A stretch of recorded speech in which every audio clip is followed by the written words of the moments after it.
శ్రీ కనకదుర్గ జ్యోతిష్యాలయం విద్య, ఉద్యోగం, ప్రేమ, పెళ్లి, సంతానం, విదేశీ ప్రయాణం, వ్యవసాయం, వ్యాపారం, ఆరోగ్య సమస్యలు, ఆర్థిక సమస్యలు, రావలసిన డబ్బు రాకపోవడం, ఇల్లు స్థలాలు అమ్ముడుపోకపోవడం, ఎటువంటి సమస్యకైనా 3 రోజుల్లోనే పరిష్కారం చూపబడును. స్త్రీ పురుష వశీకరణ 100% గ్యారంటీ. మంచి హస్తవాసి ఉన్న గురూజీ. ఒకసారి ఫోన్ చేస్తే మీకే తెలుస్తుంది.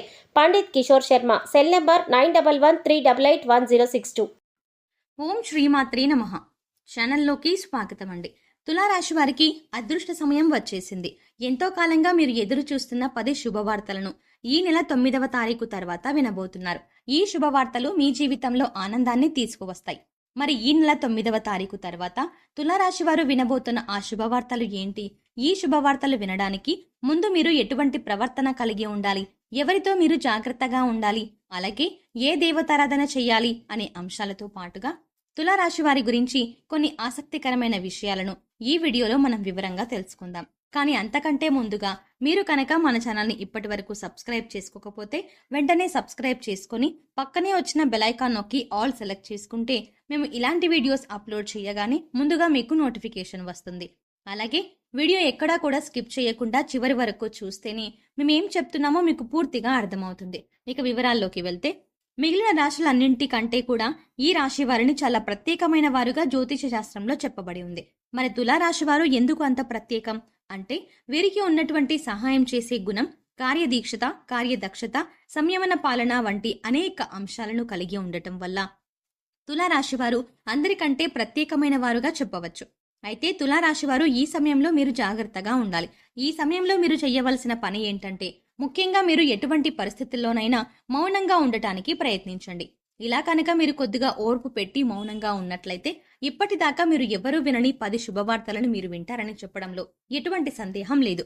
అయితే మీ ముందు నవ్వుతూ మాట్లాడే కొందరు వ్యక్తులు వెనక నుండి మీ నాశనాన్ని కోరుకుంటున్నారు. వారెవరు అనే విషయం ఈ వీడియో చివరి వరకు చూస్తే మీకు అర్థమవుతుంది. ముఖ్యంగా 3 వ్యక్తులు మీ జీవితంలో మీరు పైకి ఎదగకూడదని మీ నాశనాన్ని కోరుకుంటూ ఉన్నారు. ఆ 3 వ్యక్తుల్లో 2 స్త్రీలు, 1 పురుషుడు మీ శత్రువులతో చేరి మీ శత్రువులకి అనుకూలంగా ప్రవర్తిస్తూ మీ నాశనాన్ని కోరుకుంటున్నారు. ఈ సమయంలో మీరు అనుకున్న పనులు అనుకున్నట్టు జరగాలి, ధనలాభం కలగాలి, అందరికంటే ముందు ఉండాలి అనుకున్నట్లయితే కనుక మీరు ఏం చెయ్యబోతున్నారు అనే విషయాలను ఇతరులకు అస్సలు చెప్పకండి. మౌనం వహించండి. ఎందుకంటే మీరు జీవితంలో ఎదగడం ఇష్టం లేనివారు ఖచ్చితంగా మీ మాటలు వింటే మీ నాశనాన్ని కోరుకుంటారు.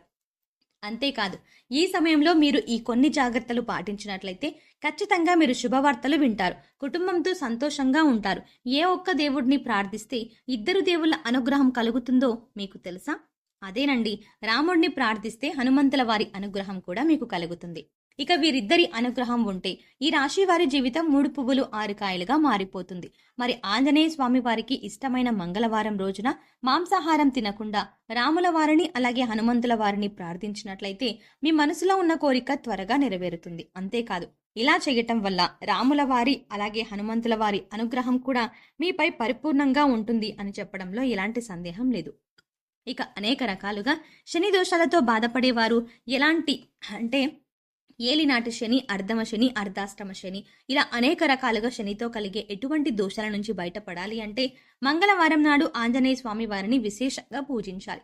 మరి ఇటువంటి పూజ చేసేటప్పుడు మాంసాహారం తినకుండా చేస్తే విశేషమైన ఫలితాన్ని పొందుతారని పండితులు చెప్తున్నారు. ముఖ్యంగా ఉదయాన్నే అంటే భోజనం చేయడానికి ముందే పూజ ముగించుకుంటే మంచిదని తెలియజేస్తున్నారు. ఈ వీడియోని మీరు చివరి వరకు చూస్తేనే మీరు చేయకూడని తప్పులతో పాటుగా ఏ వ్యక్తులతో మీరు దూరంగా ఉండాలి అనే అంశాలు మీకు వివరంగా తెలుస్తాయి. అలాగే వీడియో నచ్చితే లైక్ చేసి మన ఛానల్ని సబ్స్క్రైబ్ చేసుకోవడం మర్చిపోకండి. ఇక రెండవ తప్పు మీరు చేయకూడనిది ఏంటంటే, మీరు కోపాన్ని అదుపులో ఉంచుకోవాలి. అలాగే కోపంలో ఉన్నప్పుడు ఎదుటి వారిని ఎంత మాట పడితే అంత మాట అనకూడదు. అలాగే ఎదుటి వారిని దూషించకూడదు. ముఖ్యంగా మీ దగ్గర లేని వ్యక్తి గురించి ఎదుటి వారితో నెగిటివ్గా చెప్పకూడదు. అలాగే వాడకూడని పదాలు వాడుతూ ఎదుటి వారిని దూషించడం కూడా మానుకోవాలి. ఎప్పుడైతే మీరు వాడకూడని పదాలు వాడతారో అది ఇంట్లో కానీ, మీరు పనిచేసే సంస్థల్లో కానీ, ఇరుగు పొరుగు వారితో కానీ ఎక్కడైనా సరే ఎటువంటి పదాలను వాడినప్పుడు లక్ష్మీదేవికి ఆగ్రహం కలుగుతుంది. మిమ్మల్ని వదిలి వెళ్ళిపోతుంది. అప్పుడు మీరు పేదరికం అనుభవించవలసి వస్తుంది. ప్రత్యేకించి ఈ సమయంలో మౌనంగా ఉండాలి. ఈ జాగ్రత్తలు తీసుకుంటే కనుక ఈ రాశి వారు ఈ సమయంలో శుభవార్తలను ఖచ్చితంగా వింటారు. మీరు అనుకున్న పనుల్లో విజయాన్ని కూడా సాధిస్తారు. మిమ్మల్ని ఎవరైనా రెచ్చగొట్టినా సరే, అనకూడని మాటలు అని మిమ్మల్ని ఆవేశపరిచినా కూడా మీరు ఈ సమయంలో మౌనంగా ఉండటం వల్ల అనేక ప్రయోజనాలని పొందుతారు అనడంలో ఎలాంటి సందేహం లేదు. కొద్దిగా ఓర్పు వహించినట్లయితే కనుక జీవితంలో మీరు శుభవార్తలను వింటారు. అంతేకాదు, మీరు జాగ్రత్తగా ఉండవలసిన ఇంకొక అంశం ఏంటంటే, అందరినీ నమ్మి మీరు డబ్బుని అప్పుగా ఇచ్చినట్లయితే కనుక మీకు డబ్బు తిరిగి వచ్చే అవకాశాలు చాలా తక్కువగా ఉంటాయి. ఈ విషయాన్ని మీరు గమనించాలి. ఎందుకంటే ఎవరిని పడితే వారిని నమ్మి డబ్బు ఇచ్చినట్లయితే మీ అవసరాలకు డబ్బు లేక మీరు చివరికి ఇబ్బంది పడవలసి వస్తుంది. మనకి ఉన్నంతలో దానం చేయడం, హెల్ప్ చేయడం తప్పు కాదు. కాకపోతే మనం చేయలేని సహాయాన్ని కూడా మీ భుజాల మీద వేసుకుని చేయడం వల్ల మీరు చిక్కుల్లో పడే అవకాశం ఉంటుంది. ఈ విషయాన్ని మీరు గమనించాలి. ఇక ఆర్ అనే అక్షరంతో పేరు మొదలయ్యేవారు ఎవరైనా ఉంటే అటువంటి వ్యక్తుల వల్ల మీ జీవితంలో కష్టాలు అధికంగా వస్తాయి. కాబట్టి అటువంటి వ్యక్తులు ఎవరో మీరు పరిశీలించి అభ్యర్థులకు మీరు దూరంగా ఉండటం మంచిది అని సూచించడం అయినది. అలాగే కష్టాల్లో ఉన్నవారికి మీకు వీలైనంతగా సహాయం చేయడం వల్ల మీరు అదృష్టాన్ని పొందవచ్చు. అంతేకాదు, ఈ రాశి వారు ఎవరినైనా మంచి పొజిషన్కి తీసుకువెళ్ళాలి అనుకుంటే అలా చేసే శక్తి ఈ రాశి వారికి ఉంటుంది. వీరికి ఉన్న పలుకుబడిని ఉపయోగించి వీరికి కావలసిన వాళ్ళని అందలం ఎక్కించగలుగుతారు. వీరు ఎవరిని కూడా గుడ్డిగా నమ్మకూడదు. మీకు ఏదైనా కష్టం వచ్చినా ఎదుటి వారితో చెప్పడం కంటే కూడా ఆ దేవుడి వద్ద చెప్పుకోవడం అనేది చాలా మంచిది. అంతేకాదు, ఒక రకంగా దేవుడి దగ్గర చెప్పుకోవడం వల్ల మీ కష్టాలను దేవుడు విని వెంటనే తీరుస్తాడు. ఎందుకంటే ఈ సమయంలో మీకు దైవబలం కూడా అండగా ఉంటుంది. ఇక మీలో ఉండే నెగిటివ్ ఆలోచన కారణంగా, అంటే నేను చేసే పనిలో విజయం సాధిస్తానా లేదా, నేను పనిని కరెక్ట్గా చేస్తున్నానా లేదా అనే ఆలోచనతో ఉండడం వల్ల మీరు చేసే పనిలో పొరపాటు జరిగే అవకాశం ఉంటుంది. అందువల్ల ఎటువంటి నెగిటివ్ ఆలోచన లేకుండా దేవుడిని నమ్మి దైవం మీద భారం వేసి మీరు పని చేసినట్లయితే ఖచ్చితంగా మీరు విజయం సాధిస్తారు. అలాగే పని ప్రారంభించే ముందు దేవుడిని తలుచుకోవడం మాత్రం మర్చిపోకండి. పి ఇంకా ఎస్ అనే అక్షరాలతో పేర్లు మొదలయ్యే స్త్రీలతో మీరు చాలా జాగ్రత్తగా ఉండాలి. వారిని నమ్మి అన్ని విషయాలను వారితో చర్చించకూడదు. అంతేకాదు, వారికి ఎంత దూరంగా ఉంటారో మీకు అంత మేలు జరుగుతుంది. అలాగే ఆర్ అనే అక్షరంతో పేరు మొదలయ్యే మగవారితో కూడా ఈ రాశి వారు దూరంగా ఉండాలి. ఎందుకంటే ఈ ఇద్దరు స్త్రీలు ఇంకా పురుషుడు మీ నాశనాన్ని కోరుకునే వారిలో ఉండే అవకాశం ఉంది. ముందు చెప్పుకున్న విధంగా ఈ అక్షరాలతో పేర్లు మొదలయ్యే ఇద్దరు స్త్రీలు అలాగే ఒక పురుషుడితో మీరు చాలా జాగ్రత్తగా ఉంటే మీ జీవితంలో మీరు ముందుకు వెళతారు. అలాగే మరిన్ని యోగవంతమైన ఫలితాలను పొందటానికి ఈ సమయంలో మీరు చేసుకోవాల్సిన దేవతారాధన చూసుకున్నట్లయితే గురువారం నాడు దత్తాత్రేయ దక్షిణామూర్తి వంటి గురు స్వరూపాల ఆలయాన్ని దర్శనం చేసుకోండి. మాస శివరాత్రి రోజున శివుడికి అభిషేకం చేయించుకోండి.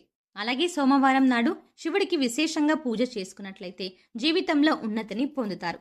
సో చూసారు కదండి, తులారాశి వారు ఈ సమయంలో ఏ విషయాల్లో జాగ్రత్త తీసుకోవాలి, అలాగే 9వ తారీఖు తర్వాత మీరు ఎటువంటి శుభవార్తలు వినబోతున్నారు, అలాగే ఈ సమయంలో మీరు ఏ వ్యక్తులతో జాగ్రత్తగా ఉండాలి అనే అంశాలతో పాటుగా ఈ సమయంలో మీరు చేసుకోవాల్సిన దేవతారాధన గురించి ఈ వీడియోలో మనం వివరంగా తెలుసుకున్నాం కదా. ఈ వీడియో మీకు నచ్చినట్టయితే లైక్ చేయండి. అలాగే మీ ఫ్యామిలీ ఇంకా ఫ్రెండ్స్లో ఎవరైనా తులారాశి వారు ఉన్నట్లయితే వారితో ఈ వీడియోని షేర్ చేసుకోవడం మర్చిపోకండి. కానీ అంతకంటే ముందుగా మీరు కనుక ఇప్పటి వరకు మన ఛానల్ని ఇంకా సబ్స్క్రైబ్ చేసుకోకపోతే వెంటనే సబ్స్క్రైబ్ చేసుకోండి. అలాగే పక్కనే వచ్చిన బెల్ ఐకాన్ని క్లిక్ చేసి అందులో ఆల్ సెలెక్ట్ చేసుకోండి. మేము ఇలాంటి వీడియోస్ అప్లోడ్ చేయగానే ముందుగా మీకు నోటిఫికేషన్ అందుతుంది. మరో చక్కటి వీడియోతో మళ్ళీ కలుద్దామండి. ఓం శ్రీమాత్రే నమః.